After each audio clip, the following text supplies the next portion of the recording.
Come, Nerevar, friend or gamer, come. In today's sermon, we will be going over the Dark Brotherhood contracts that are low profile. We will be going over all of the Ennodius that became prey to this offshoot of the Morag Tong that operates without any writs of execution, but instead listens to some dry mummy for its contracts. Speaking of dry mummies, we open this sermon with Grelod the Kind. This kind soul delighted in crushing the orphan spirits, denying them adoption, and calling them riffraff. Her only companion, Constance, suffered her abuse daily. Even the mention of Mara's blessings was met with scorn. Eventually, Aventus Arentino summons the Dragonborn to send Grelod to early retirement. Grelod the Kind was a blight upon Skyrim, a testament to the cruelty that festers in the hearts of mortals. Her demise was a mercy, a necessary cleansing of that wretched land. May her soul find no peace in the afterlife, just as she gave no peace to those unfortunate enough to cross her path. This, Nerevar, is the legacy of Grelod the Kind, a legacy of cruelty, misery, and ultimately, well-deserved oblivion. Next are the 3 hostages found in the abandoned shack during Astrid's initiation into her simp club. First, Fultheim the Fearless, a mercenary, a soldier of fortune, a killer by trade. He claims no ill will towards anyone, a hollow boast from a man who has undoubtedly ended countless lives.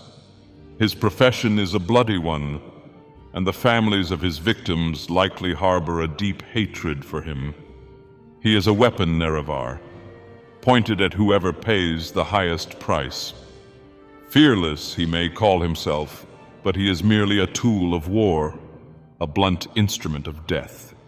His demise would be a mercy, a release from the cycle of violence he perpetuates. It is no wonder that many would place contracts on him. He has no one to blame for his demise other than himself. Next, Alea Quintus, a Nord warrior, a mother of 6, abandoned by her husband. She wears her bitterness like armor, her sharp tongue a defense against a world that has dealt her a cruel hand. Astrid calls her quite the mouth on her, and indeed, Alea demands her freedom with a fiery spirit. Yet beneath the anger, there is a hint of desperation, the plight of a single mother struggling to survive. Is she deserving of death? Perhaps not. This does not concern me. But her life is full of hardship, and her demise would be a release from her burdens. Or she could be a bad person, and the husband left her due to her venomous tongue. Finally, Vasha, a Khajiit, a farm tool, a self-proclaimed thief, murderer, and defiler of daughters. He embraces his villainy, Nerevar, reveling in his wicked deeds. He even suggests carving his name into the Dragonborn's corpse, a testament to his depravity. Of the 3, he is the only one who remains calm in the face of death, a cold-blooded acceptance of his fate. He is a blight upon this land, a creature of darkness who deserves no sympathy. His death would be a service to Skyrim, a cleansing of its moral filth. Now, we will be moving to the contracts provided by Nazir. I am honestly surprised that Nazim is not on the list. We could have gotten a certain Morag Tong member going after him right about now. Narfi. Poor, broken Narfi. A mind shattered, a soul adrift in a sea of madness, clinging to the tattered rags of hope.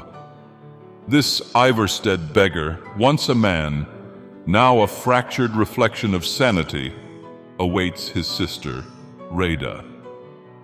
A year has passed since her disappearance, yet he clings to the lie of her return, fueled by the innkeeper Wilhelm's empty assurances.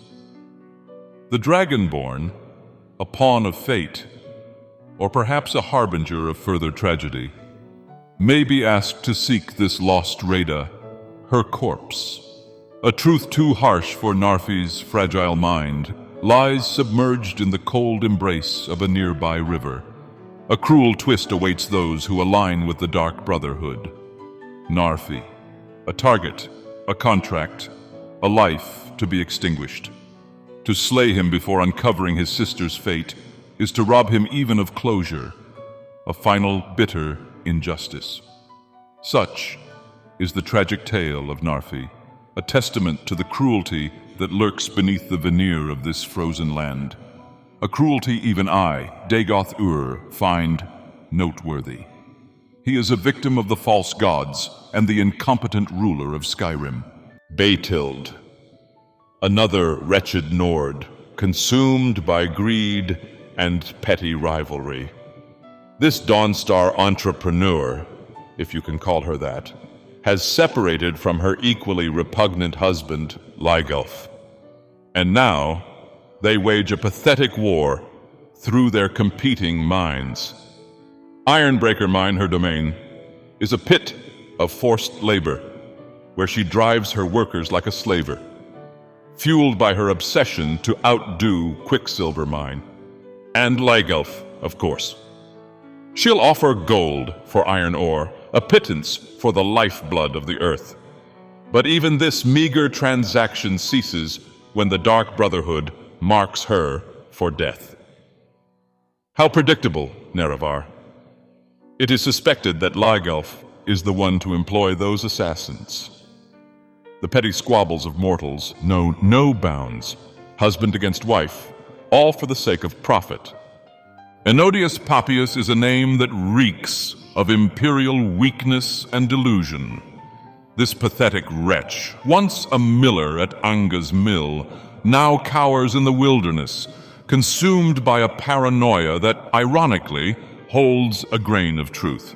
He believes someone is after him, and indeed they are. The Dark Brotherhood, those predictable assassins, have him marked. This proud miller, as if there's pride in such a mundane existence, has abandoned his post, spiraling into madness along the riverbank. Why? Who knows what trivial slight or imagined threat triggered this descent? It matters not.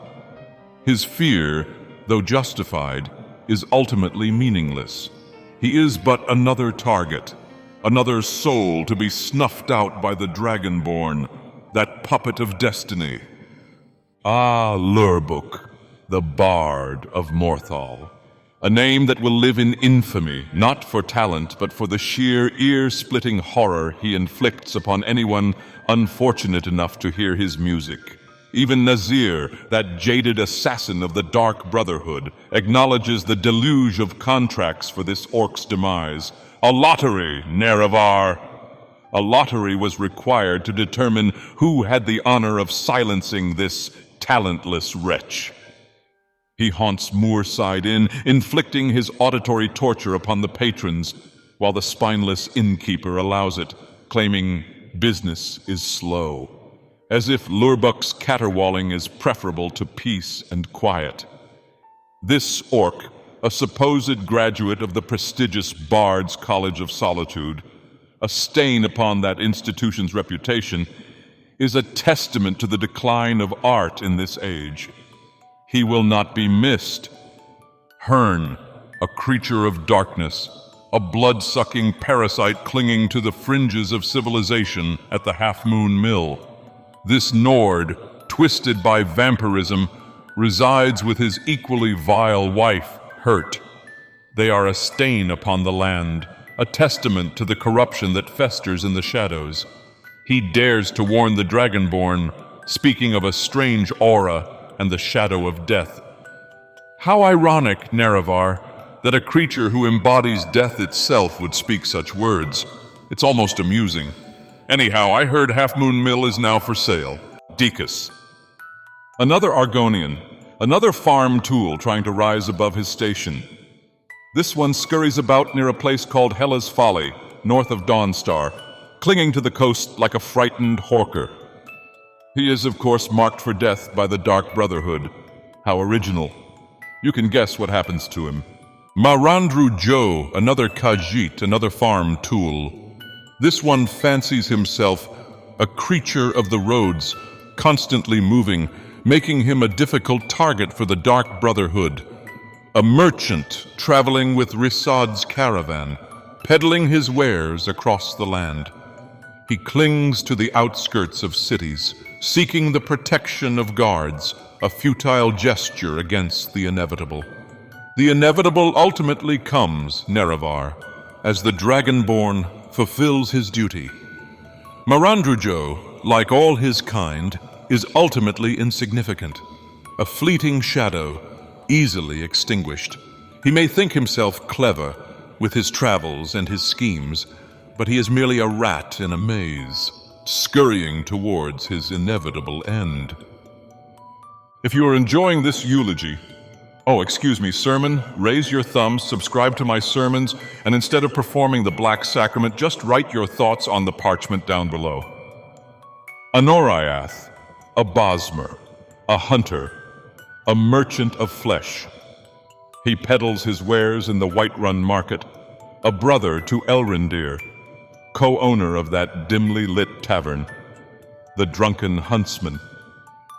Their tale of drunken misadventure and near fratricide, a hunting trip gone awry, a brother mistaken for a deer. It's a story as foolish as it is unbelievable. These bosmer and their mead. He claims to hunt the meat he sells, this Anoriath. A likely story. I wouldn't be surprised if he just buys it from a Nord-Enwa farmer. His brother, Elrendir, or perhaps a jealous rival, may have placed the contract. It matters little. If Elrendir survives and the Dragonborn is the instrument of Anoriath's demise, hired thugs may be sent in retaliation. A predictable cycle of violence, these mortals and their petty feuds. Agnis, a Nord woman, ancient and seemingly as permanent as the stones of Fort Greymoor itself. She is a cleaner, a maid, a relic of a bygone era, clinging to her duties amidst the ebb and flow of conflict. Bandits, legionnaires, stormcloaks, they're all the same to her, interchangeable faces in the endless cycle of war. The Dragonborn, that instrument of fate, may speak to her, offer her cryptic pronouncements about the void, or her final cleaning. She dismisses them, too busy, too entrenched in her routine to comprehend. She calls the Dragonborn crazy, blind to the larger currents that shape her world. Maluril Ferano, a Dunmer mage, a scholar of the Dwemer, a traitor to his own kind. He dwells within the depths of Mzinchaleft, a metal husk of a bygone age, surrounded by the very constructs he so desperately seeks to understand. He has made a pact with bandits, those dull-witted brutes, using them as tools in his pathetic quest for knowledge, a quest he failed. He fancies himself a powerful mage, this Maluril, yet he hides behind the muscle of common thugs, a coward and a schemer. He even pens a work order detailing his arrangement with these bandits, a contract for selling Dwemer artifacts, to end up as another corpse in a Dwemer ruin, forgotten and unmourned. Helvard, a Nord, a housecarl, a lapdog to that fool, Jarl Sidgir of Falkreath. He resides in the Jarl's Longhouse, a position of undeserved privilege dispensing counsel alongside Nenya, another of Sidgir's sycophants. This Helvard is a creature of routine, making him an easy target for the Dark Brotherhood or any assassin with a modicum of patience. He sleeps alone, in a room on the upper floor, a perfect opportunity for a silent strike, a closed door, a swift blade, and he's gone. No alarm raised, no guards alerted. Even when he calls for help in his final moments, none come to his aid. A fitting end for a loyal servant of a weak Jarl.